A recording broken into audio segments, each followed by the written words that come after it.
the top of your head, which MMA robbery was actually a good decision? Ooh, I think we have to look at a recent fight at Perth with Gamrot versus Hooker. And I think that the judges' scorecards got it wrong, but they got it right at the same time, if that makes sense, with Hooker beating Gamrot. I think Hooker beat Gamrot, but the scorecards were really weird in that fight. They were wrong in the sense of the rounds that they scored, but it was right in the overall decision of the fight. Yeah. Now let's look at a very controversial Twitter thread.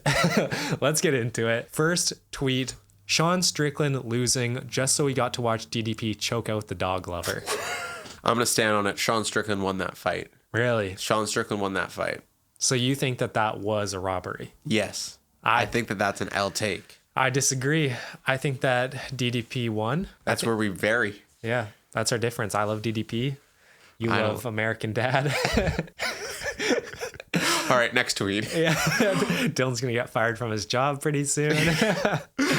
Jones beat Reyes. Dude, everyone knows this. Everyone knows that's a fact. Dana even said it at the post-fight press conference. I don't know if you go back and watch the fight, like it was close in the swing round, but realistically, if you're scoring it by damage and if you're scoring it by how most title fights are scored, Reyes should have won. It's one of those weird ones where it really makes you question the judges. Are you talking about the pound for pound number one, the greatest of all time, John? I'm so tired of hearing that, man. I'm so tired of hearing Dana talk about John Jones.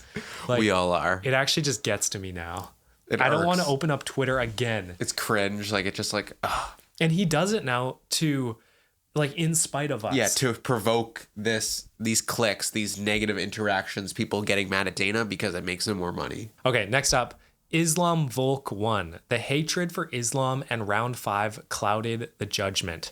It was closer to a 49-46 Islam than a 48-47 Volk. I think I have to agree with this one. I think when you go back and you watch that fight, although Volk put up a really valiant effort, especially for someone moving up in weight, it was relatively clear that Islam won that fight. Yeah, it's definitely part of this Dagestani bias where you just don't want them to win. Mm-hmm. Volk put on a spectacular performance, and I think that you almost have to kind of expect that a judge is going to score it 48-47, at least one of them. Yeah. Just because of how it looks, ground and pound at the end of the round. It does provide some bias. Yeah. And judges aren't going to be perfect. So I think the outcome was definitely fair, but if you're saying that that's a robbery and Volk won, you seriously need to be checked out. If you genuinely think that, and you're not just saying it for views or clicks, if you genuinely think Volk won, you need to watch that fight again. Well, and I think it's so hard to tell now with people saying these controversial opinions online because they're trying to get clicks. Oh, yeah. That's where you get those interactions on social media is with your controversial takes. People have watched our videos and they've commented on us where it's like, surely you're just saying this for views. It's like, nope. No. We're actually just that dumb. Maybe the comments. Yeah, the comments. Okay. Yeah, we don't speak for the comments, but the video is like that. This is genuinely our thoughts. These are our opinions, 100% authentic. And that's fine. I think that lots of people talk about like opinions and Twitter ruining the UFC, but it's like everyone's allowed to have an opinion at the end of the day, and you don't have to watch or read Twitter comments. What I think is interesting though with UFC social media is that it's so heavily dominated by former UFC fighters who truly can't give their actual opinions on stuff because of the guys that they were friends with or the guys that they didn't like or any of these biases that they had, and they're getting paid by all these big corporations to make these crazy outlandish takes. So I think that that's where like you see your just personal regular dudes making UFC content is going to be more authentic and is actually going to be more valuable than these former UFC fighters glazing their boys. You know, I bet you Michael Bisping had Stephen Thompson beating Shavkat Rakhmonov at 296. No, I think that's a good point. And I think what you're trying to say is that people need to subscribe to us. About 5 minutes before we started filming it, we hit 100 subs. Our next subscriber goal, can I bring it out today? Sure. I don't know what it's going to be. I'm going to debut it. All right. We want to hit 307 subs before UFC 307. Oh, dude, that's like so quick because I think it's only a 3-week break. Yeah, 4 weeks. We got it. You didn't believe. You said 50 subs the first time, and then we hit it like 3 days later.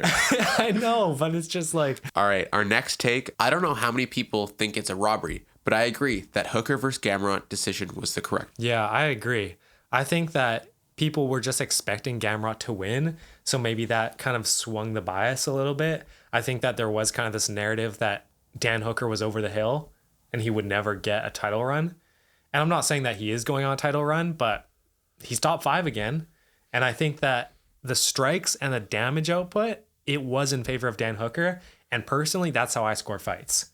I score fights mainly based on damage. And if damage is close, that's when I take into account ground time and control time and takedowns. Yeah. So, yeah, I think it was 100% the correct decision. All right, next up, Pantoja Ursig. I think if anyone on this app believes that Steve Ursig truly won that fight, there's no way. Pantoja clearly won 3 rounds. It was clear as that. It was 2-2 going into round 5. I think that everyone could agree on that. And Pantoja won that last round. Yeah, it's almost like sobering up. Yeah. You know, it's like a week or 2 days after the fight, you're like, no, my fighter won. I was a big Ursig guy. You know, I want Ursig to win. He's the nicest guy ever. And this is probably my biggest crash out, is when Pantoja won. I was so mad. I think my biggest, not crash out, but sobering up moment was accepting that Armin beat Charles at 300. At first I was like, Charles just got robbed. This is a joke. UFC sucks. They just glaze these Kazakhstani guys. But come to realize that Charles lost. But it was a close fight. I thought you were going to say Izzy versus DDP. You crashed out. I crashed out there. You weren't talking to anyone for the rest of the night.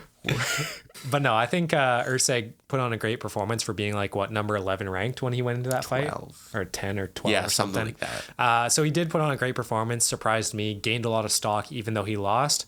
But if you're looking at it from a judge perspective and damage and output and control time and takedowns and MMA fight, Pantoja did clearly win 3 rounds. Next up, we got the Sugar Show, Sean O'Malley versus Peter Yan. This is probably the closest fight on here. I was thinking about this, reading it before. I was like, so heads or tails, flip a coin. Like, yeah. I have really, like, I'm going to say Sean won the fight because that's what the judges went with, but it's one of those ones that's all too common is either way. You know, like this fight is very close either way. I think that Sean is a very polarizing figure. He has a lot of people who love him and he has a lot of people who hate him. So I think just by that nature on Twitter and everywhere else that people are posting about it, you're going to get a lot of people saying that he lost.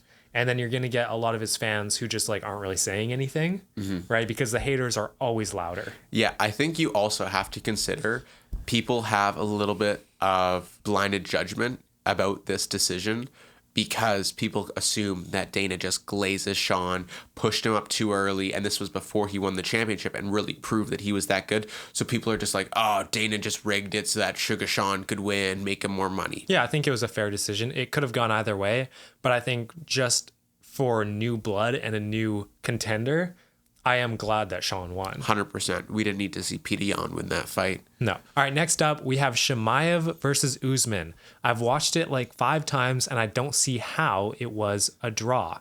This person is tweaking because it wasn't a draw. Yeah, Chimaev won.